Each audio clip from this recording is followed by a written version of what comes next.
I think what we really want to know is, how do microservices give you this benefit of agility? How is the system more agile just because it's developed in a microservices architecture? And I think what it comes down to is that the microservices themselves are independently deployable. So when you have a business change, it's going to affect one of the microservices or a handful, and you can independently deploy those. That gives you that agility. A key example of that, of how we see that working, is the internet, by its very nature, works this way. When you are connecting up to any service on the internet through RESTful APIs, as a developer, you are connecting through a formal, agreed API. And as long as that API doesn't change, you're not affected by changes within that service.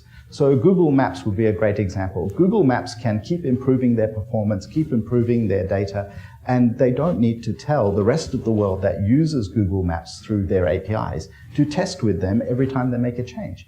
That makes them agile, and that's how the internet works. The problem is, in organizations, we typically have a legacy approach to how we do development. Everything is tightly integrated, not loosely coupled, and as a result, these are macro services, or let's say large applications.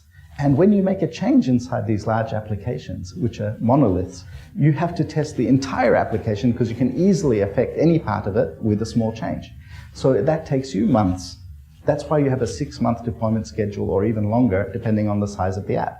But when you're dealing with microservices, they're small. So you are dealing with a weekly schedule for deploying microservices, and you can even do them independently. So at any time, there could be microservices deploying.